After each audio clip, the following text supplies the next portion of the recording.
nossas raízes. Fizeste-nos para ti, e inquieto está o nosso coração, enquanto não repousar em ti. Santo Agostinho de Hipona. Ato I, a queda da minha Bastilha interior e exterior. 13 de março de 1980, manhã gélida na terra da garoa. 4h30 da manhã, já levanta José Eduardo Dias para mais um dia de trabalho em uma metalúrgica no ABC Paulista, ele do bairro periférico de Diadema, casa de alvenaria sem reboco. Ápice da greve dos metalúrgicos, ele só queria melhores condições de trabalho, um salário melhor para sustentar sua família, vida mais digna, mas nem isso conseguirá em paz, preferia calar a perder o pouco. Ele lava o rosto, escova os dentes e toma banho para ir para o trabalho sem comer nada, prefere tomar um café sem açúcar do que tirar o pão dos filhos. Alguns de seus colegas já haviam sido presos e outros demitidos, ele temia ser mais um ou ser confundido com um. Pega o transporte público cheio, com ar de revolução e temor, cruzando as barricadas de pneus que foram queimados no dia anterior, e chega na Vila Euclides para mais uma jornada de trabalho exaustiva de 16 horas. Após o dia inteiro ouvindo barulho de máquinas ensurdecedoras, martelos, desviando de óleo lubrificante no chão para não sofrer um acidente, José é chamado à sala do gerente. José sabia e temia, José já orava pedindo um milagre. Mas mesmo assim se deslocou cabisbaixo à sala, e o gerente, usando um termo eufemista e frio para situações complexas depois de um discurso programado de agradecimento disse que ele foi desligado. José aceita pois não havia opção. Não se justifica, sabe que a crise apertou. José não foi apenas desligado de seu emprego, mas de sua vida. Sua vida era aquilo há anos. Vivia para aquilo, todos os dias levantava para servir e hoje foi desligado como mais um número. José sabia, a situação em casa já não estava boa. A esposa, Helena Scherer, que já tivera alguma fé, tornou-se ateia com o tempo e as dificuldades, guardando ressentimento com Deus, também já estava cansada do casamento com um homem que mal trazia o pão, agora, evidentemente, na mente de José. Ela tinha motivos para o divórcio, já odiava quando José ia ao culto dominical e semanal, agora tem mais motivos para descredibilizar este Deus que tudo pode mas nada faz, como ela mesma dizia. O corpo de José padecia de fome e cansaço, a mente se atrofiara para pensar apenas o necessário, mas agora estava desmoronando em si. Tudo o que tinha, o seu sustento, agora se esvai, e na mente o papel do divórcio já vinha, mas suas mãos, a alma há tempos não se alimentava. As palavras do pastor Agenor não preenchiam nada, pois falava de uma prosperidade que nunca viu. Os louvores para levar os sentimentos já eram vazias para ele. Faltava algo, mas o que não faltava na vida de José? Os filhos já não o respeitavam, adolescentes preferiam estar com os amigos em festas e voltar tarde do que passar fome e ver os pais brigarem pelas dívidas. José era servo de tudo e todos, fazia o máximo possível e mesmo assim era vazio e nunca tinha nada, era inquieto todos os dias pensando no amanhã, se moía exteriormente e interiormente pelo tempo vindouro e por quem não se importava com ele. Ele finalmente sai da firma, mais um dia completo, o frio cinzento da área industrial, com poucos postes amarelados e barulho de cachorro latindo reflete um pouco do seu vazio, pega o transporte e retorna para casa, chegando. A esposa Helena já havia comido os filhos também e ela estava assistindo televisão. Do pouco que tinha, só sobraram os restos frios, reaqueceu e comeu, era a sua primeira e única refeição do dia. As dores no corpo e na cabeça eram constantes pois já era hábito pular refeição. Mexia a comida no prato sem vontade, mas comia aquilo por necessidade, ao som das colheradas de metal, vai pensando e medindo as palavras para avisar a esposa que nem mais ou pouco chegaria à mesa, queria falar de um jeito que evitasse discussões. Ele não aprendeu como dizer isso, só sabia viver a rotina. A esposa, depois de anos de sofrimento, já não queria conversar, apenas exigir, chega questionando por que ainda não fez a compra mensal. A realidade era que a dívida falou mais alto e consumiu todo o salário. Só sobrara para a passagem e 2 pacotes de arroz e 2 dúzias de ovos até receber o resto do pouco salário, mas agora, sem emprego e perante a confusão generalizada. Temia ter sido desligado por justa causa, confundido com um manifestante, e não receber o seguro-desemprego. Ele, em posse da espada de 2 gumes que era a notícia, anuncia, e dela se inicia mais uma discussão acalorada. A mulher, chorando pela exaustão de cuidar dos filhos adolescentes e não ter quase nada em casa, retira a aliança e diz que irá retornar à casa dos pais com os filhos, pois, como ela dizia, era melhor dar um tempo. Ela não queria continuar passando pela dificuldade, queria um homem que traria segurança e estabilidade, não dificuldades.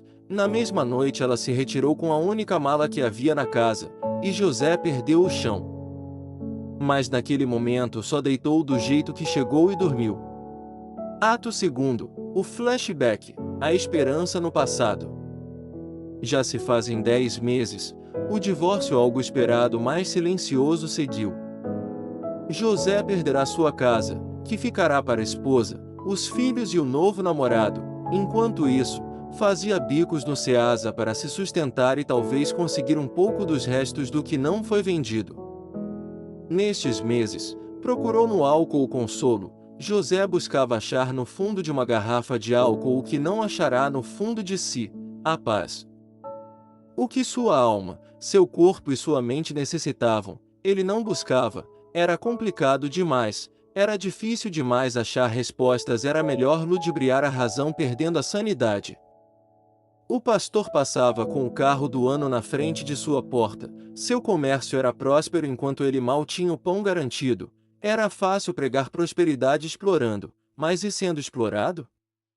José relembra, bebendo aquela garrafa de álcool depois de mais um turno de trabalho, olhando para a janela à noite estrelada e a lua minguante, faltava um pedaço como ele, se vê refletindo o motivo de sair de sua cidade para São Paulo. José pensava que aqui haveria esperança, aqui ele teria tudo que almejara e um emprego menos exigente, mas o que encontrou foi jornadas exaustivas, salários miseráveis, desigualdades, materialismo e imediatismo. Casou-se jovem com Helena, na igreja do pastor, uma pequena garagem. Foram felizes até as primeiras dificuldades, onde a paixão se esfriou. Era 24 de dezembro, a véspera de Natal. O dia foi muito cansativo, todos queriam garantir a ceia e ele ganhou um bônus pelas vendas. José só queria chegar em casa, beber e dormir. José ouve o telefone tocar, trim, trim, trim, era de Nova Friburgo, sua cidade natal. Sua tia Bernadette avisa que sua avó, Maria Belinda, está frágil pela idade avançada, precisa de cuidados especiais e vigilância constante. Ela está muito solitária e todos têm sua vida e não querem abandoná-la para ajudar a avó que um dia cuidara de todos. José era o único que não tinha nada a perder. A notícia do divórcio já havia chegado por telefone rapidamente, por isso o chamaram. Em um breve instante antes de responder, ele relembra, de um momento passado gravado na memória. De quando ele era feliz e não sabia. Ele sabia que tudo passava e tudo mudava, mas queria sentir e viver aquilo novamente se ainda existisse. De repente, ele se vê com 10 anos, nos anos 61, em Nova Friburgo, Rio de Janeiro, na Santa Missa Tridentina, mulheres de véu à esquerda e homens de terno à direita, cantos piedosos, harmônios chorando, compungindo e elevando a alma para a oração. Paramentos belos romanos, o cheiro de incenso na vigília da solenidade do Natal do Senhor. E, de repente, se via no mesmo dia de Natal sozinho, embriagando-se por ter se divorciado, pois sua esposa, que se cansou de um homem problemático, segundo ela, o abandonara. Depois pensou na ceia de Natal farta com família e sorriso, mesmo com as brigas pontuais entre tios sobre política, todos tinham respeito pela matriarca e patriarca. Quando ele batia a mão sobre a mesa, todos calavam e sempre que o viam pediam a bênção, enquanto seus filhos foram embora com a mãe e o xingam, pois atrasou a pensão alimentícia. Ele quer isso de volta, mas como? Ele pensa no dia 25 de manhã na casa de sua avó, ela fazendo bolo de fubá com goiabada após o almoço, aquele cheirinho saindo do forno. Tocando Chitãozinho e Chororó no rádio de pilha que às vezes chiava e o avô Eliomar dava uma batida e funcionava novamente. Ele correndo com os primos no sítio dos avós verdejante depois da missa dominical, os avós felizes juntos no pouco há mais de 40 anos, e ele tentando entender qual era o segredo.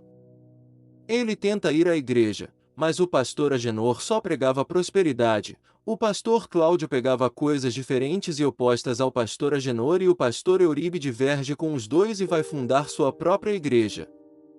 O sentimentalismo tomava o lugar da verdade, as verdades individuais eram superiores à verdade comum, e os irmãos entrando em êxtases, coisa que ele nunca entendeu e sabia que aquilo não era verdadeiro. Sentia que aquilo era inventado por mãos humanas, mas não sabia explicar o porquê.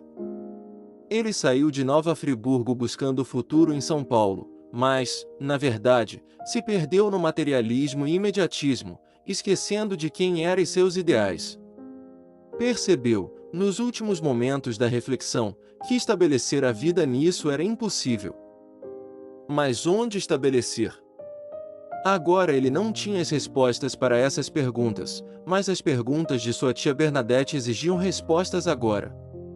Bebeu o último gole, largou a garrafa no chão e, com voz embargada quase chorando, respondeu: "Sim, vou." Bateu o telefone, foi tomar um banho, separar algumas roupas para a viagem, não tinha mala, só tinha dinheiro para a ida. Colocou o resto das roupas que tinha, umas 4 peças, em uma sacola do mercado, as mesmas que ele trouxera do mercado com ovos e arroz, e foi dormir. Amanhã irá à rodoviária comprar a passagem. Tinha esperança, iria ajudar, finalmente, alguém que se importava com ele e buscar algumas respostas para suas perguntas, um homem de meia idade, não com uma crise ocasionada pelo ócio, mas pela desmoralização e destruição de tudo que viveu para fazer até agora. Ato 3º, um olhar para trás para trilhar o futuro. 3 AM novamente, uma manhã gélida na terra da garoa, mais cedo que o habitual, mas hoje era diferente. José tinha um porquê de viver, ao menos temporário. Lavou o rosto, escovou os dentes e tomou banho. Nem tomou café em casa, tinha alguns trocados recebidos de bônus ontem e esperava que sobrasse da passagem do ônibus para tomar um café na rodoviária do Tietê. Saiu de casa, trancou a porta e deixou a chave em um local fácil para a ex-esposa achar e ficar com a casa. Saiu com as sacolas nas mãos, pegou o transporte público até o Tietê e comprou uma passagem São Paulo, Rio de Janeiro, Nova Friburgo, Vitória. Sobraram alguns trocados, a providência tinha dado um sinal positivo para ele, e conseguiu tomar um café com leite e pão de queijo na padaria, um pequeno momento de felicidade depois de tanto tempo. Após terminar de comer, devolveu o copo americano para a moça da lanchonete.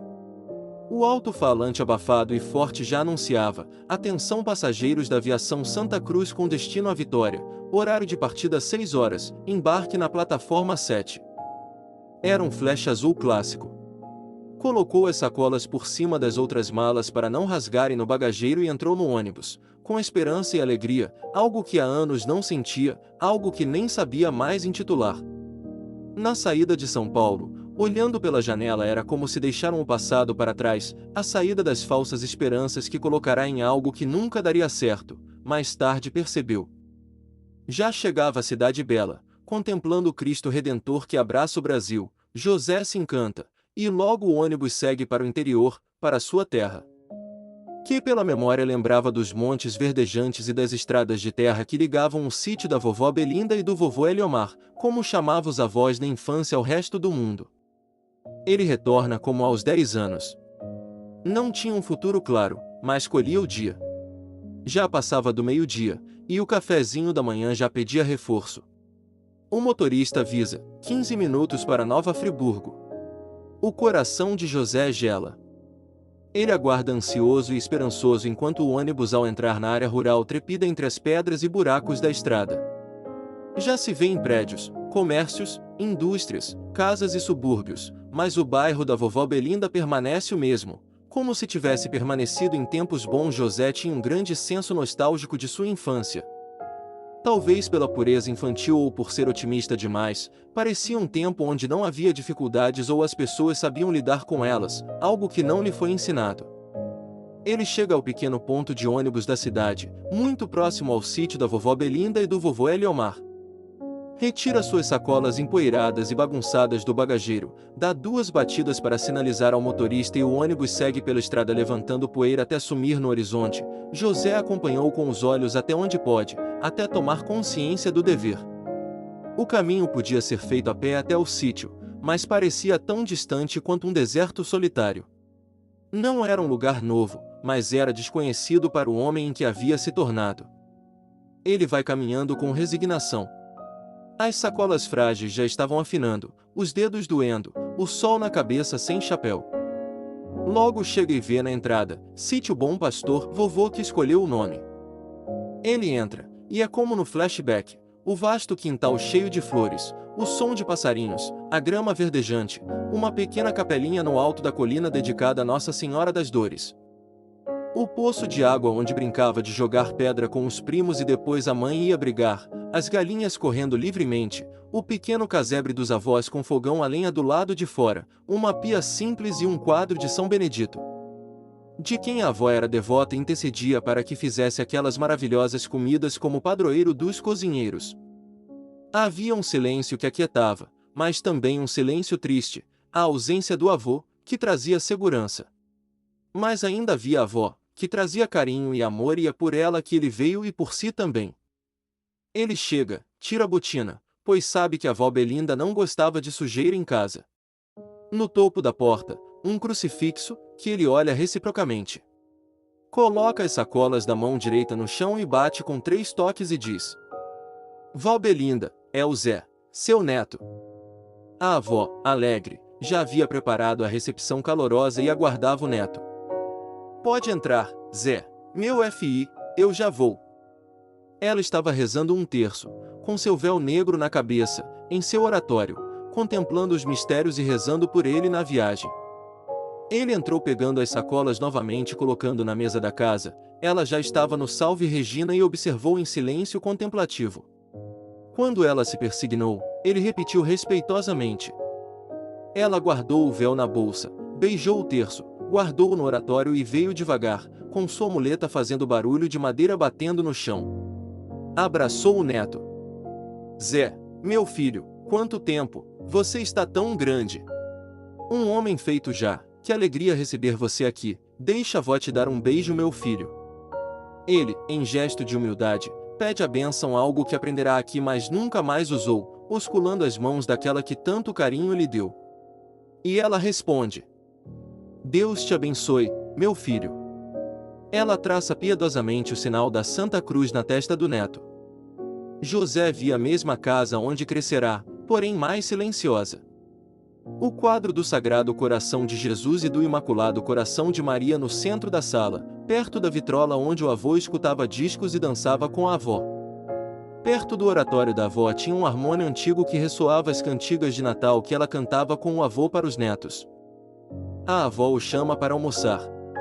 Na cozinha, frango cozido com cheiro verde, bolo de milho, arroz branquinho, feijão tropeiro, 2 ovos fritos e uma jarra de suco de acerola, tudo do sítio.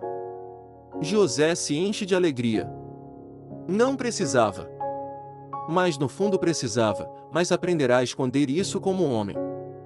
Meu filho, eu te esperei por tanto tempo. Agora que chegou, vou te engordar um pouco. Eles riem. Quando ele vai pegar o bolo antes de agradecer, leva um leve tapinha. Eita, Zé, desde pequeno com mania feia. Tem que agradecer a Deus primeiro. Eles pegam os talheres, pratos e copos, agradecem e comem. Fazia anos que ele não comia assim, uma comida feita com carinho, cheirosa, quentinha preparada para recebê-lo, e a avó se sentava junto a ele. Depois, ele retira os pratos e lava a louça enquanto a avó pega uma bacia de prata embaixo da pia, um ralador de lata improvisado e pega milho para ralar e fazer curau para comerem na fria noite que sempre faz na Serra de Nova Friburgo. Ela senta-se na varanda, na sua cadeira de balanço com vista para o terreno do sítio e montes verdejantes à frente, onde dá para assistir o pôr do sol, e ela começa a cantar um hino que ele ouvirá apenas na infância na igreja, chamado "Com minha mãe estarei", e José ouve de fundo. José chega logo depois. A avó já havia terminado de cantar e estava ralando milho em silêncio enquanto colocava as espigas debulhadas em um saco para fazer várias coisas como brinquedos, virava lenha, fertilizante ou alimento para o porco. Pois no interior nada se perde, tudo se transforma. José senta ao lado da avó e comenta: "Vó, eu me lembro quando a senhora guardava os sabugos para colocar no fogão e eu e meus primos pegávamos para brincar, era tão legal." A avó dá uma risada leve, mas inquieta, responde: "Verdade, Zé, vocês eram a alegria da casa." Mas responde um negócio: "Por que você veio visitar a avó? Aconteceu alguma coisa? Você nunca mais veio aqui depois que mudou." José, com um nó na garganta e um pouco envergonhado: "Vó, eu perdi tudo." José faz silêncio. A brisa passa pelo terreiro, arrastando algumas folhas secas. Prossegue: "Vó, eu estou passando por muitas dificuldades em São Paulo. Minha esposa pediu o divórcio, fui demitido, perdi minha casa, meus filhos perderam o respeito, perdi tudo, tudo que conquistei." A avó responde: "Zé, tem coisa que tem que acontecer. Você se arriscou, quis caminhar os próprios passos sem Deus e agora percebe que casa na areia desmorona, quebrou a cara, meu filho." José faz silêncio, contemplando o sol sereno das 15 horas brilhando nos campos longínquos e refletindo palavras da avó, ainda frustrado e mais envergonhado ainda. Ele responde: "Vó, como a senhora conseguiu um casamento tão duradouro e bonito? Nos últimos dias, o vô, mesmo com dificuldades para andar, trazia uma flor do jardim para a senhora." E ela responde: "Tudo estava instaurado em Cristo, meu filho. Ele é a pedra angular de tudo. Tínhamos sim discussões, mas antes do final do dia estávamos unidos na paz de Deus." Ele réplica indignado com a resposta simplória da avó: "Mas, vó, nós nos casamos na igreja do pastor Agenor. Ele falou que o que Deus uniu ninguém separa. Agora Helena tem um novo namorado, meus filhos o chamam de pai e eu estou abandonado." A avó responde: "Meu filho, a metade da laranja não é uma laranja inteira. Você era católico e virou evangélico, ela nunca serviu a Deus. A metade não sustenta ninguém, Deus te chama para a verdade plena." Ao ouvir isso, escorre lágrimas dos olhos dele, comovido e sem entender como a avó sabia tanto sem ele dizer nada. Ele enxuga as lágrimas e pergunta: "Agora, vó, estou começando a enxergar isso, mas como a senhora sabia de tudo isso?" A avó dá um sorriso carinhoso e responde: "Quando a gente confia em meu filho, ele não nos deixa sem respostas. O Senhor Jesus bate a porta junto de Nossa Senhora, mas só entra se você permitir, Zé. Você quer continuar se embriagando sozinho, sendo escravo de tudo e todos e até mesmo de si, ou conhecer Deus e viver livre para Ele através da sua vocação?" José responde com uma memória: "Vó, eu me lembro da missa do padre Gervásio, era muito bonita. Ele sim é um exemplo de pastor, um religioso todo entregue, franciscano sem posse própria alguma, prega a verdade. Eu quero isso de volta." A avó responde: "Meu filho, muita coisa mudou no mundo e muita coisa na Santa Igreja também, meu filho. A missa mudou e eu e seu avô nos entristecemos muito. Pegamos nosso Fusca e fomos todos os domingos ao menos para Campos dos Goitacazes.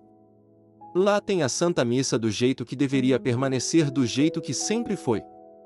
Ela deixa a bacia de milho ralado e diz: "Já volto, meu filho."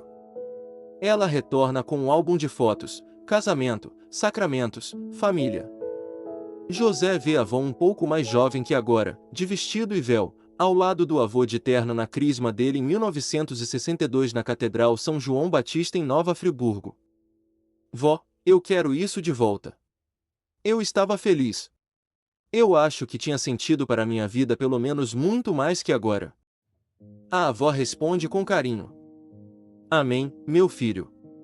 Jesus quer isso mais do que você. Desde a porta ele já falou comigo que você precisava dessas palavras. José abraça a avó e chora, quer mudar de vida mas não sabendo muito como, as incertezas ainda fazem parte dele. Queria ir a Campos assistir à Santa Missa. Queria levar a avó para comungar. Queria se confessar. Queria voltar à fé dos apóstolos.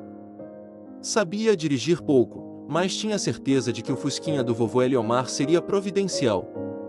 Lenta e calma, sobre a serra de Nova Friburgo, cai a noite e foge a luz do sol, mas a luz de Deus ardia no coração de José. Seu corpo estava descansado, alimentado, sua mente tinha propósito novamente, e sua alma estava confirmada na fé. A avó lhe entrega um livro de Santo Agostinho de Hipona e diz: "Abre, meu filho, no livro 10º, capítulo 27, e Deus vai falar contigo." E estava escrito: "Tarde te amei, ó beleza tão antiga e tão nova, tarde te amei. Eis que estavas dentro de mim e eu fora, e aí te procurava. Tu estavas comigo e eu não estava contigo." José, com ainda mais fervor, rezou um terço, o primeiro em mais de 15 anos. Contemplou a vida de Jesus e pediu intercessão deste santo que acabará de conhecer.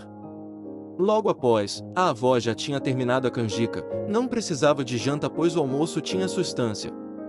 Colocou canela e um pouco de açúcar. Eles agradeceram e comeram em silêncio contemplativo. Arrumaram tudo, lavaram a louça. Era hora de dormir. Ele foi rezar com a avó, enquanto ela o ensinava. Aspergiu água benta nele e nela. Foi para o quarto de hóspedes dormir. José demorou a pregar os olhos. No quarto havia um oratório e um crucifixo no topo da cabeceira da cama que ele olhou, não com medo como muitos pensam, mas com gratidão, gratidão pelo seu Salvador. Ato 4. Rompimento da venda nos olhos e busca pelo caminho, verdade e a vida. É 4 horas da manhã. Dona Maria Belinda já acorda. Ora, lava o rosto e vai devagar para a cozinha, pegando a lenha, quebrando os galhos e colocando no fogão. Pega uma sacola com palha e uma metade das espigas de ontem, incendeia e começa a fazer o café da manhã. Ainda tem bolo de ontem e ela reforça com um pão de fermentação natural. José, com o cheiro do café e do pão assando, acorda. Acorda diferente mais cedo do que acordava para o trabalho, mas muito mais feliz, com propósito, com fé, com esperança e com novo fôlego. Pede a bênção à avó e vai dar milho às galinhas, dar o resto das espigas para os porcos e pegar ovos no galinheiro para comer com o pão quentinho. Tomam um café juntos, rezam um ângelus pela manhã e outras orações. José ainda tinha dúvidas, as palavras do pastor Agenor sobre a Igreja Católica ainda ecoavam na sua mente. As acusações sobre idolatria e entre outras mais a avó foi esclarecendo de acordo com que aprenderá e a verdade prevalecia, logo depois vão cuidar da horta. José acha cansativo de início, mas a avó, com as mãos já calejadas, lhe diz: "É justo que muito custe o que muito vale. Vivamos felizes com o nosso suor." Ora, oferece e cala. Enquanto ela colhia tomates, arrancava mandioca e colhia milho na pequena plantação sem reclamar e com um sorriso grato. Logo após, José vai conferir o Fusca do avô. Ainda tinha gasolina, mas não era garantia de que iria funcionar, mas já estava rezando. Sua avó lhe chama: "Zé, meu filho, vem aqui." José vai com esperança no quarto da avó, e ela mostra o terno do avô, o mesmo que usará no casamento, e diz: "Meu filho, ele gostaria que você usasse. Vai para a missa hoje com ele." Ela também diz: "Também tem os sapatos sociais que ele guardou para seu pai, mas ele não quis usar." Ele agradece e se emociona. Vai tomar banho, fazer a barba e se arrumar. A avó, logo depois, pega a água benta, o terço, o missal em latim e português, coloca seu véu preto, vestido modesto e sapatilha. Ele veste o terno e o sapato social do avô. Ligam o Fusca, e ele funciona de primeira, graças a Deus. A senhora sabe o caminho.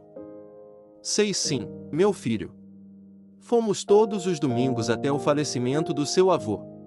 Depois ficou muito difícil para eu ir. O Fusquinha fazia bastante barulho, mas pouco importava. A vontade de ir à Santa Missa era maior. Passaram horas no Fusquinha, trepidava bem mais que o ônibus e às vezes subia a poeira da estrada dentro do carro. Contavam histórias daquele trajeto com o avô, como às vezes o carro quebrava e sempre aparecia alguém, quase milagrosamente, para ajudar. A avó cantava alguns hinos no caminho e José ouvia, não sabia cantar, mas estavam em comunhão. Graças a Deus, nada ocorreu com o velho Fusquinha. Chegaram a Campos dos Goitacazes depois de quase 3 horas, com o mesmo fervor de quando saíram. A catedral era bela, sentia-se a presença de Deus, com belas colunas, arcos, vitrais. A roseta iluminava a igreja inteira e não precisa nem de luz elétrica. A catedral, tão bela quanto a arquitetura, presença e piedade, tinha o nome mais belo, Santíssimo Salvador. Era 9 horas da manhã. A Santa Missa começava às 11 horas. José foi direto ao confessionário. Se confessou. Saiu limpo, alvo como a neve, pronto para bem viver a Santa Missa.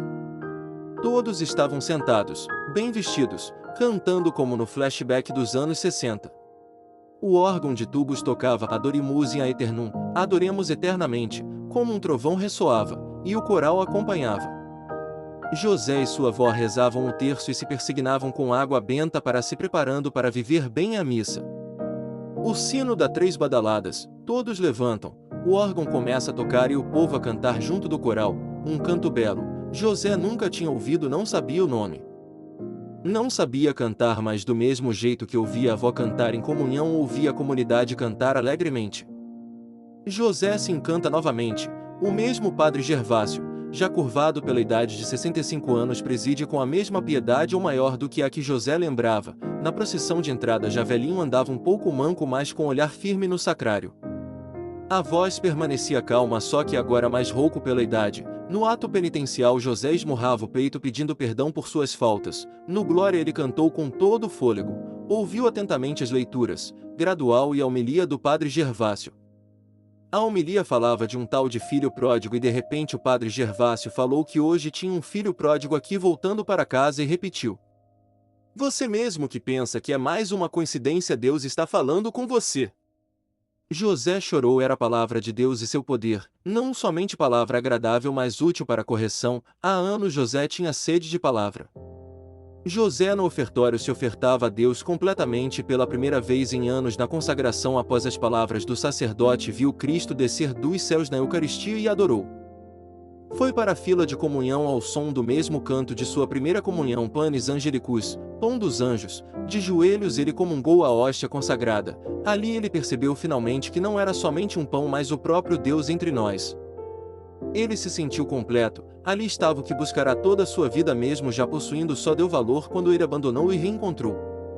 Ali as dúvidas que restavam caíram. Os portões do inferno não prevaleciam perante a vontade de mudar de José. Alimentou-se de Cristo Palavra, Cristo Pão da Vida e Cristo Água Viva. Não tinha fome nem sede mais.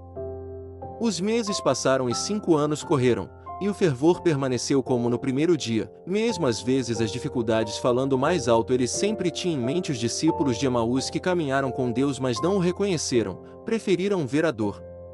A cada dia, sua proximidade com a avó crescia. As histórias eram infinitas, e sua vontade de viver para Deus era gigante. Aprendia cada segredo da vida no campo: plantar, cuidar de animais, reparar. Mesmo sem o avô ajudando para dar certeza, a avó que observava o marido adquiriu a sabedoria pelo olhar e perguntas ao marido. Certo dia, em uma procissão, conheceu uma jovem chamada Maria Teresa. Bela, católica fervorosa como sua avó, um pouco tímida, mas José se encantara. Tinha 25 anos e nunca se casou. A família pensava que ela iria ser freira, mas ela só aguardava o homem correto. Foi amor à primeira vista. Ele, humilde, trabalhador e fiel, a encantou. Com o tempo começaram a rezar juntos e conversar. No fim da Santa Missa, José levou ela para conhecer a avó dele e a avó deu um puxão de orelha nele por não tomar uma iniciativa logo. José vendia o excedente da produção da horta e carne dos animais e com o dinheiro comprou uma aliança, pediu para o padre Gervásio abençoar e pediu após o fim da Santa Missa Maria Teresa em noivado. Mas pouco tempo antes do casamento, a avó adoeceu ainda mais pela idade. Rezando o terço na cadeira de balanço, disse suas últimas palavras ao neto: "Meu filho, guarda a fé, batalha o bom combate e vive para Jesus. Promete. Ele respondeu, chorando. Prometo. A avó partiu, serenamente, como vivia, tendo fé que Deus a receberia. Na missa do 7º dia da avó, ele sabia, ela não simplesmente morria, ela entrava na vida por excelência e olhava do céu por ele. A avó deixou para ele o terreno em Nova Friburgo, pois ele abandonou tudo para estar com ela nos últimos meses e ele em São Paulo já não tinha nada e a avó não queria que ele se humilhasse novamente, portanto com escritura em posse não vendeu. Mas permaneceu. Pela graça de Deus, logo José e Maria Teresa se casaram na Catedral de Campos, o padre Gervásio assistiu o sacramento e celebrou a Santa Missa, toda a família foi. José sabia que a avó olhava do alto intercedendo pelo casamento. Os filhos de São Paulo não quiseram saber de José pois já eram adultos e tinham suas próprias vidas, mas o pai sempre ligava e o chamava para vir conhecer sua casa. Tiveram 6 filhos, Agostinho, Terezinha, Maria Belinda, José, Eliomar e Gervásio. Cresceram na fé, vivendo como José viveu sua infância, simples, felizes e com sentido, sempre rezavam com os pais na capelinha. Às vezes padre Gervásio ou outro padre celebrava a Santa Missa pois era distante se deslocar sempre, mas tudo muito simples e santo. José trabalhava no campo, o homem provedor, mesmo na dificuldade sabia que a esposa faria de tudo por ele e ele por ela. Maria era a senhora da casa, ensinava os filhos, cuidava e zelava das tarefas de casa. Cada um sustentava o que lhe cabia, e a casa permanecia de pé e a sociedade também. E viveram. Com dias de fartura e dias de aperto. Com cansaço, silêncio e cruz. Mas não lhes faltava sentido até o fim da vida. O que a sociedade chama de família em conserva, cultura em conserva, fé em conserva. Ele respondia: só se conserva o que é valioso. O que não é, apodrece. A sociedade também dizia: é hipocrisia sustentar isso na dificuldade. E ele respondia: negativo, é fidelidade à missão, um soldado não deixa o campo de batalha.